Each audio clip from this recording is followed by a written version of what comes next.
আসসালামু আলাইকুম। বিসমিল্লাহির রহমানির রহিম। আব্দুল ফার্মিং লাইভ ইউটিউব চ্যানেলের পক্ষ থেকে দর্শক আপনাদের সবাইকে সাদর আমন্ত্রণ। আশা করি সবাই ভালো আছেন।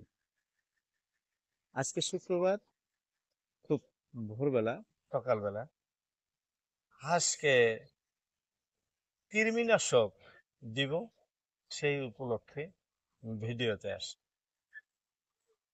অনেকেই কৃমিনাশক দিয়ে থাকেন, কারো কৃমিনাশক খাওয়াইলেও কাম হয় না, কেউ বেশি খাওয়াইয়া ফেলেন, যার জন্য হাঁস আক্রান্ত হয়ে যায়।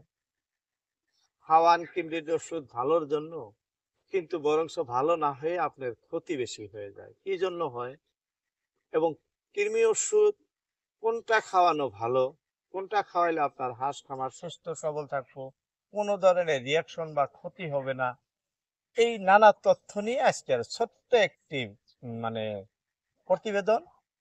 অবশ্যই প্রতিবেদন জুড়ে থাকবেন।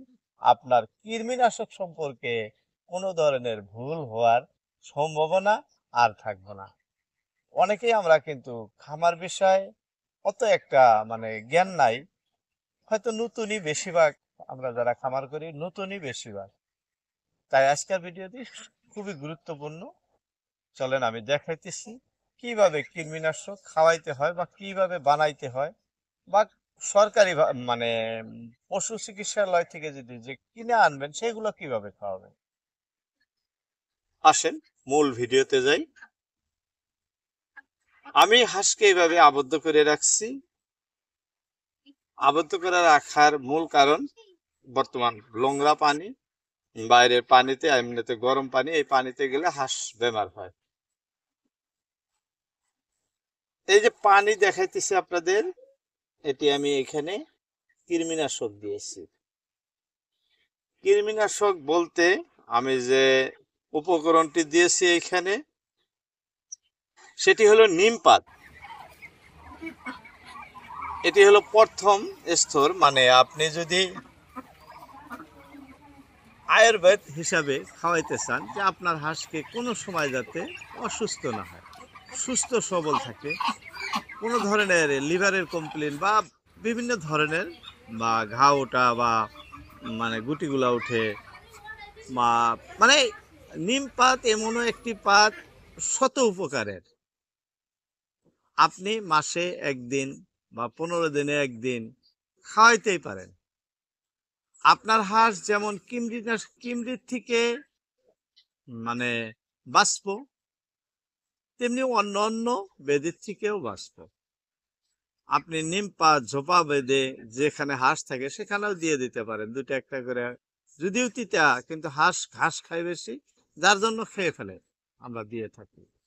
তাহলে কিন্তু আপনাদের হাঁসের কৃমির সম্পর্কে কোনো হবো না, অসুবিধা হবো না, কৃমি হবই না।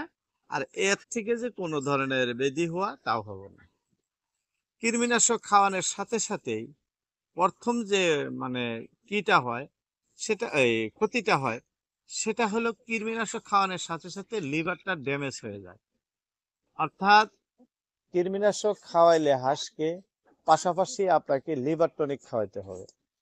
আমরা অনেকেই জানি না, গরু মহিষ বা হাঁস মুরগি যেটা কি আমরা কৃমিনাশক খাওয়াই, কিন্তু পর পর লিভার টনিক খাওয়াই থাকি না, যার জন্য আমরা বহুত বড় ক্ষতির সম্মুখীন হয়ে পড়ি।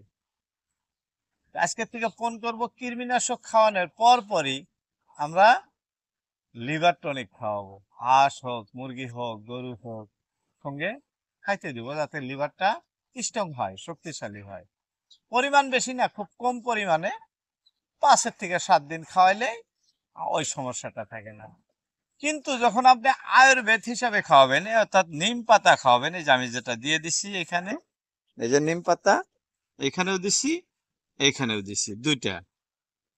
এটা দিলে কি হয়, এটা খাইলে কোনো ধরনের লিভার যে ভীষণ ক্ষতি হওয়া, ড্যামেজ হওয়া, সেই রকম ধরনের কিছু হয় না। কারণ একটাই, নিম পাতার বহুত গুণ আছে।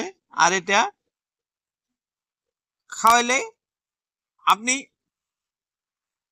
2 থেকে 3 দিনে যদি দেন লিভার টনিক, কোনবা সময় না দিলেও চলে। কারণ অ্যালোপ্যাথিক মেডিসিন যে কৃমিনাশক গুলো আছে, অ্যালোপ্যাথিক মেডিসিনের মতো এগুলো নয়। এগুলো খুব সুন্দর কাজ করে। লাহে লাহে কৃমিনাশক খাওয়াইলেন আর তো অমনেই যে সবকিছু হয়ে গেল তা না, অল্প লাহে কাম করব, আপনার কোনো ধরনের রিয়াকশন করব না, মানে হাঁস মুরগির করে। তাই এটা খুব ভালো। আশা করি যে গ্রামে যে জায়গায় না হলেও বাজারে আপনারা নিম পাতা অবশ্যই কিনতে পাবেন।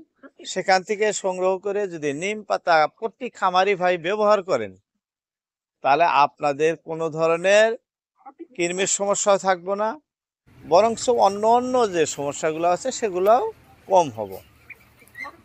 খামারে এমনি নিম পাতার আমরা গুঁড়া করে খামার ঘরে ব্যবহার করি, সেখান থেকে অনেক ভাইরাস মানে জনিত যে বেমার আজারগুলো হয় সেগুলো কম হয়, বেশি হয়। নিম পাতা বলতে গেলে সবচেয়ে উপকারী বস্তু। তাই যারা অ্যালোপ্যাথি থেকে এতে টানছি, আপনাদের সবার মূল্যবান সময় ভিডিওতে দেওয়ার জন্য সবাইকে অসংখ্য ধন্যবাদ। আসসালামু আলাইকুম।